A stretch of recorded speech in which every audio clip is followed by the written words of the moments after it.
buenas tardes. Hoy tenemos una tertulia muy especial. Yo creo que es una tertulia muy interesante y muy bonita. Tenemos a dos autores, como pueden ver ustedes, a Mila Valcárcel, escritora novel, que acaba de publicar su primer libro, Funambulismos, un poemario muy recomendable en la editorial Playa de Acaba, y tenemos, como podrán ver, también a Lorenzo Silva, el prestigioso escritor con más de 40 libros a sus espaldas, Premio Nadal, Premio Primavera, Premio Ojo Crítico, Premio Planeta.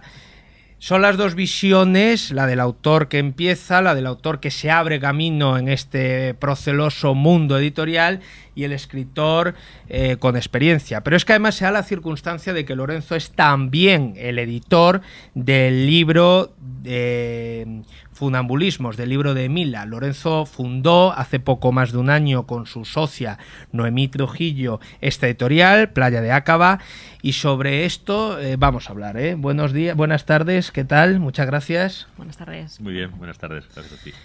Mila, acabas de publicar este libro, se presentó el jueves pasado en ámbito cultural en la nueva sala que se ha abierto en el Corte Inglés de Callao. Nerviosismo, ilusión.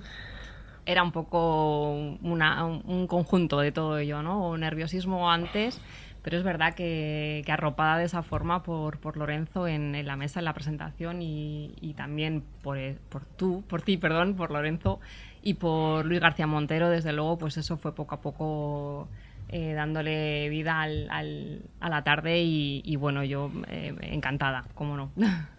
¿Qué anécdota o qué recuerdo así más especial recuerdas el día que te llegó el libro a tu casa, por ejemplo? Pues fue una tarde en la que yo salía a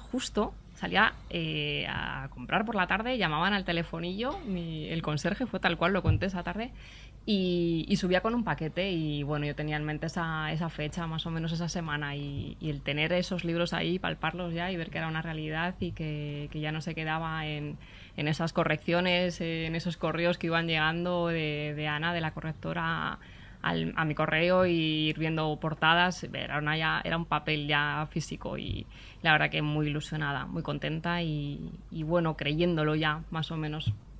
¿Y cómo llegas a cabo? ¿Tú terminas tu libro, decides mandarlo? ¿Cuál fue el proceso de publicación? En realidad no es que terminara un libro y dijera, bueno, voy a empezar a llevarlo a los sitios y a presentarlo. Yo tenía reunido aquello, ¿no? Le quería dar una unidad y realmente no sabía por dónde enfocarlo luego, porque es verdad que te quedas un poco pensando, ¿no? Esto se presenta a un concurso, esto lo intento llevar por las editoriales. Y fue una coincidencia hablando pues con un comercial de la editorial, hablando de Playa de Acaba, es verdad, y la posibilidad de ver también que podía llegar hasta allí, que les podía gustar. Y bueno, lo envié pues con mucha humildad y con mucha ilusión al mismo tiempo, y cuando llegó la respuesta, pues fue una respuesta muy, muy, muy encontrada y muy buscada y muy, muy contentada, de verdad. Lorenzo, no sé si recuerdas las sensaciones que tuviste cuando publicaste tu primer libro. No sé, tienes que retroceder. Sí, lo recuerdo bien. Sobre todo recuerdo la cadena de rechazos que recibí antes de publicar mi primer libro. Yo creo que no debieron ser menos de 12 o 15 rechazos con varias novelas diferentes, que bueno, luego fueron apareciendo, pero en aquellos primeros momentos la verdad es que sí es cierto que enviar un libro y que te lo escruten y sobre todo que te lo empiecen a mandar de vuelta una y otra vez, ¿no? Tiene un punto duro, pero al propio tiempo yo creo que para mí fue un buen entrenamiento, ¿no? Yo creo que eso fue una prueba de mi convicción. Creo que te rechacen inicialmente o que te cueste, como le ocurre a todos los escritores, no soy ni un caso singular ni el peor de los que ha habido, ¿no? Pues esa dificultad creo que es buena porque pone a prueba la convicción del escritor, y un escritor necesita esa convicción. Si no tiene esa convicción personal, que es capaz de persistir frente a esos rechazos, pues seguramente no es escritor. Han pasado ya más de 20 años desde la publicación de tu primer libro. ¿En qué ha cambiado el mundo editorial de entonces al de ahora, ¿no? ¿Cómo lo ves? Diría que ha cambiado casi dramáticamente como el resto del mundo. No sé si somos conscientes a veces de la transformación tan radical que ha sufrido el mundo en el que vivimos, el país en el que vivimos, incluso las ciudades en las que vivimos en los últimos 20 años. Estamos hablando de hace casi 20 años, ¿no? La transformación ha sido, en algún caso, revolucionaria, en algún otro caso, devastadora. Y en el caso del libro, pues yo creo que está un poco a medio camino. Se ha producido en parte una revolución, en parte una devastación, y ahora hay que reconstruir el tejido, ¿no? Yo, sobre todo, lo que... Se podría hablar de muchas cosas, ¿no? Pero a mí lo que más me llama la atención, y lo que también más me atrevería a decir, incluso, me atrevería a utilizar el verbo más me desgarra, es ver que 20 años después, publicar un libro no solo no es más fácil, que alguien te haga caso con un libro, con tu primer libro que llevas bajo el brazo, no solo no es más fácil, sino que es muchísimo más difícil. Es decir, hemos conseguido que el espacio, a la vuelta de 20 años, que el espacio que haya disponible para quienes empiezan sea muchísimo menor que cuando yo empecé. Y cuando yo empecé era muy difícil. Así que no quiero ni imaginar la dificultad que siente quien empieza ahora, ¿no? Esa es una de las razones por las que me decidí a editar libros, para ofrecerle una oportunidad a alguien. Eso te iba a decir, que de ahí de esa idea surge Playa de Acaba, ¿no? Sí, y no exclusivamente por una consideración romántica o altruista, que también, yo creo que, bueno, si uno no le pone un poco de romanticismo a la vida, pues tampoco tiene demasiado interés, ¿no? Sino por un cálculo práctico. Es decir, en esta circunstancia tan angosta del mercado editorial, el hecho cierto y comprobable una y otra vez es que muchos libros valiosos, incluso muy valiosos, se quedan por el camino. Por tanto, hay mucho buen material para el editor que quiere apostar, ¿no? Dinero no se puede ganar, pero sí que se puede tener más o menos el prurito, el orgullo, la satisfacción de publicar buenos libros. Nosotros llevamos 17 libros publicados y no me avergüenzo de uno solo. No solo no me avergüenzo de uno solo, sino que además tengo la sensación, y no lo digo yo solo, de que algunos de ellos pues son libros que merece la pena que se recuerden. Sin embargo, es curioso, y tú como librera has estado 15 años en una librería de la calle Goya, es curioso esto que comentas de que el espacio para el escritor que empieza es cada vez más angosto, cuando hay más editoriales que nunca y se publican más libros que nunca, ¿no? Eso también es una realidad, y lo hablábamos antes, justo antes de empezar esta entrevista. Han surgido muchísimas editoriales independientes que también lo comentábamos en otro momento en una mesa redonda, que ya no son independientes porque tienen esa dependencia del mercado y que están ahí, que han engrosado el número y que se venden. Y yo siempre lo he dicho, el estar 15 años en una librería me ha demostrado que el libro se sigue vendiendo, que sigue existiendo, que es una realidad, que está ahí y que sobrevive. Cuando se dice que bajan las ventas también, claro, por supuesto, pues porque hay una serie de ingredientes que nos están llamando a la puerta a todos. Pero es un artículo que todavía nos podemos permitir y que nos debemos permitir, y que se disfruta y que se regala y que se lee. Y yo en ese sentido, estabais comentando antes lo de Lorenzo, a esas editoriales nuevas que surgen, y decirles que son valientes, ¿no? Muy valientes, porque apuestan por nombres que no son conocidos. El mío, ponen un granito ahí de arena más y sacan a la luz textos, novelas, es una apuesta, puede salir bien y no tan bien. Pero es una posibilidad más en esa mesa de novedades que tiene una duración de un mes, que enseguida se van al fondo editorial y que duran muy poquito, pero que tienen una oportunidad. Indudablemente es así. Lo que ocurre quizá, y esta es oportunidad, y es verdad que hace 20 años no había tantas editoriales independientes. Lo que, sin embargo, sucede al mismo tiempo es que quizá puedes encontrar un editor, que ya digo, no es tan fácil, pero las condiciones en que te editan son mucho peores que hace 20 años. Por ejemplo, las condiciones económicas son muchísimo peores que hace 20 años, a veces ni existen, son pura y simplemente. Y luego, pues muchos de esos autores lo que consiguen es que su libro se publique, que su libro exista, pero nada más. No tienen mayor atención por parte de los medios, se distribuyen, pero a lo mejor su libro pues acaba de canto en una estantería, mientras la entrada de la tienda, pues todos sabemos por qué está ocupada pues por esos libros que muchas veces ni siquiera son literatura, pero que se venden. Y yo, no lo estoy censurando, siempre es muy fácil, y es ahora la moda, ¿no? Decir, ¿y por qué publicaran el libro de esta o de este? ¿Y por qué llenan la librería con eso? ¿Y por qué en lugar de tener libros tienen en un lineal moldes para cupcakes, por ejemplo? Sí, auténticas montañas. Bueno, pues por una razón muy sencilla, porque mientras que los libros de literatura han perdido una parte de su venta, una parte de su demanda, yo diría que una fracción significativa, y esto siempre molesta que se diga, pero yo seguiré molestando hasta el final, porque personas que leen libros han decidido, en lugar de invertir en ellos, acudir a repositorios que gestionan personas que se apropian legítimamente de los contenidos, pues al final lo que lleva es a que los libreros, los editores, que al final de mes tienen que pagar la nómina, tienen que pagar la seguridad social, tienen que pagar los impuestos, quiero decir, no son como los que viven en el lado oscuro, ¿no? de la fuerza, que esos ni pagan impuestos, ni pagan a nadie, y por tanto pueden permitirse hacer lo que quieran. Entonces esa es una realidad. Si el lector en buena medida ha dejado de apoyar con su apuesta real una fracción del espectro editorial, pues el librero, el editor y demás, para sobrevivir y para poder seguir publicando algo, tiene que apostar por productos alternativos. Es así. Las cuentas le han de salir, porque no puede ir a Hacienda a decirle, mire, no le pago los impuestos, la seguridad social no le ingreso las cotizaciones porque me ha ido mal. No, porque la seguridad social te embarga. El otro día una de mis alumnas me dijo que a su hermana le iban a comprar un libro electrónico, porque es que como leía tanto, que no podía ser que estuviera gastando tanto dinero en libros, y que entonces, o sea, directamente te dicen que se lo compran para descargárselos, claro. O sea, además con todo, sin ningún tipo de rubor, ¿no? O sea, de la manera más natural, ¿no? ¿Qué se puede hacer? O sea, del mismo modo que se nos enseña cuando vamos al colegio que las drogas son malas, por esto, por lo otro, nos dan clases de educación vial o tal.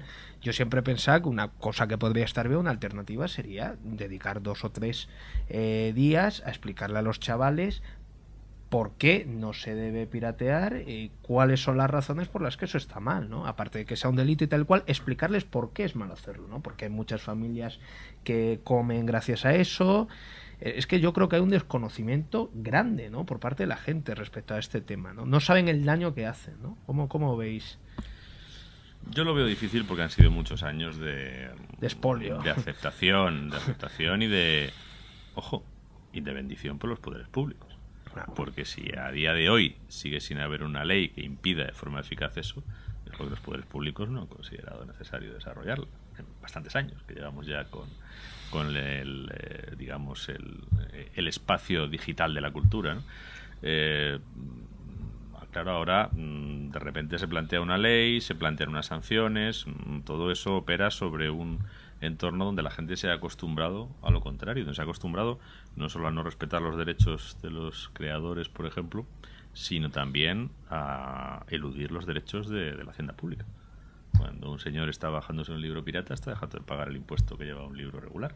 Yo cuando vendo un ebook regular, ese libro tiene un montón de impuestos. Claro. Si al final de ese ebook yo acabo ganando €1, la mitad de ese euro no lo gano yo, va para Hacienda. Claro. Si ese ebook tiene un IVA del 21%, esos son ingresos de Hacienda. Es decir, habría que contarle a la gente la verdad. Cuando tú estás haciendo eso, estás defraudando a quien ha puesto su trabajo ahí y estás defraudando a todos los ciudadanos, porque entre otras cosas estás evadiendo impuestos.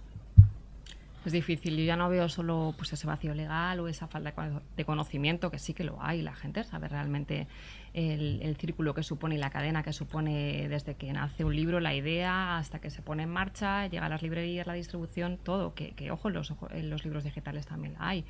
Sino que, y ya no es la falta de cultura, sino el falso argumento también de claro, si no estuvieran tan caros los libros, no sé, es una filosofía de ver las cosas que les interesa tenerla. Y sí, son pretextos que ellos mismos se hacen, ¿no? Cuando dicen, es que es gratis, tal, no es gratis. Tú pagas una conexión a la compañía telefónica, y la compañía telefónica se beneficia directísimamente de que tú te estés descargando los contenidos y que quieras aumentar el tipo de conexión a banda ancha. Y ese tráfico masivo determina que al cabo de un tiempo de 4 o 5 meses de funcionamiento de una página de esas, el que la ha montado se la venda a alguien. Y encima no por se una la pasta, regala, claro. se la vende. Sí. Se la vende. Una Se la locura. vende porque se ha convertido en un negocio. Claro, sí, en un sí. negocio que ha beneficiado a otras personas, menos a quienes aportan esa riqueza, ¿no? Bueno, yo espero que algún día, más allá de, ya digo, del derecho sancionador, que siempre es una forma al que al final muchas veces hay que recurrir. Y no nos engañemos. Cuando tú intentas hacer una cosa de estas y algún español lo ha descubierto, cuando se ha ido por ahí de Erasmus o cuando se ha ido a estudiar a Estados Unidos, cuando tú haces una cosa de estas en Alemania, Te llega al una día multa. siguiente tienes una multa. Claro. Cuando tú haces esto en Estados Unidos, al día siguiente a la casa cuyo wifi has utilizado para bajarte la película puede llegar el FBI. Ya le ha pasado a más de un español que ha tenido que explicar avergonzado que es que en su país es costumbre apropiarse de la propiedad intelectual, cosa que el americano no entiende. O sea, que no pensemos que nuestra forma de ver las cosas es la única que existe. Hablabas antes del espacio para autores que empiezan, en tu caso tal, es un libro de poesía, es un poemario, es decir, en este caso todavía el espacio es más reducido, ¿no? Porque la poesía es todavía, por decirlo de una manera, la hermana pequeña de la literatura. En Acaba, de la literatura, no, perdón, del mercado editorial, Sí. que no es lo mismo. En Acaba, sin embargo, es curioso, porque no solo apostéis por escritores que empiezan, sino que además hay una clara apuesta por la poesía. Lo que más hemos publicado son poetas. Pues mira, fíjate, ¿Esto es es suicidio? verdad. No. Es verdad que los números son más pequeños, pero el lector de poesía es un lector más devoto, es un lector más entregado. Yo creo que un lector de poesía que lo sea realmente, por ejemplo, no contemplaría jamás bajarse un libro pirata. Es decir, el lector de poesía pues establece un vínculo con el texto que es mucho más pasional y que hace que editar poesía en cierto sentido sea más agradecido. Tus cifras son pequeñas, pero digamos que son cifras más firmes que las cifras de una novela de la que puedes conseguir a lo mejor 400.000 lectores y encontrarte con que a lo mejor menos de la mitad son los que se pasan por caja, ¿no? Y contribuyen a que tú puedas seguir publicando esas novelas. Realmente yo veo esa fidelidad de la que habla Lorenzo. Las personas que estamos más acostumbradas a leer poesía o que demandamos poesía y buscamos gente nueva, volvemos a los clásicos. Yo realmente, con todo el respeto del mundo, para mí sí que es importante el soporte en este género, porque personalmente no me veo leyendo, y me gusta leer en voz alta, es algo que lo hablábamos el otro día en casa, en esa soledad, y leer un poema en voz alta es algo que me llena mucho, y no me veo leyéndolo en una tablet. Es que no me veo. De hecho, además, en los libros de poesía vuelves y le vuelves a coger un volumen que te apetece leerlo otra vez. Y no te vas a buscar en el archivo de no sé dónde ese poemario, porque no tiene mucho sentido para mí. Supongo que sí que se venderán ebooks de poesía y supongo que hay gente que lo comprará igual que otro que compra una novela, pero yo no le veo la misma calidez. O los cómics incluso, ¿no? Es que la literatura La gráfica no tiene tampoco sentido. La novela gráfica no le veo demasiado sentido en el aparato, ¿no? En el lector electrónico. Yo creo que va a ser una realidad paralela, por supuesto. Vamos, yo defiendo desde mi profesión, que sigo diciendo de librera, y que hay cierto romanticismo en eso. Creo que son realidades que tienen ese paralelismo, que no van a desbancarse el uno al otro. Sí. Yo estoy de acuerdo. Yo, sobre todo, creo que para los libros que realmente nos interesa leer, y los libros que nos interesa escribir. Yo creo que el libro que llega a establecer un vínculo afectivo con el lector, que ese es el libro que a todos nos interesa leer, ¿no? Los libros que nos pasan por encima no son los que preferimos leer esos que realmente te pegan un bocado, ¿no? Pues también son los que preferimos escribir. Es decir, si uno fuera capaz de escribir libros de ese tipo todo el rato, pues por ejemplo no tendría que preocuparse a lo mejor de determinadas cosas, porque ese libro casi demanda necesariamente materializarse en algo, y materializarse en algo que, a ser posible, sea bello. Y un ebook, ya sea un PDF, un EPUB o un MOBI o lo que sea, pues puede ser muchas cosas, pero el último adjetivo que yo utilizaría es bello. Desde luego. Y no sé si hay un fetichismo en ese libro, como tú decías, que te apetece tener, o en una editorial de la que eres devota y te gusta tener. No es por tenerlo en una librería, ni por observarlo, ni enseñarlo, sino porque te gusta. Sí, porque cuando, es decir, el afecto, el amor, nos empuja al tacto, ¿no? Y entonces, ¿cómo me enamoro yo de un fichero? Que además es obsoleto y dentro de 5 años tendré que reformatearlo.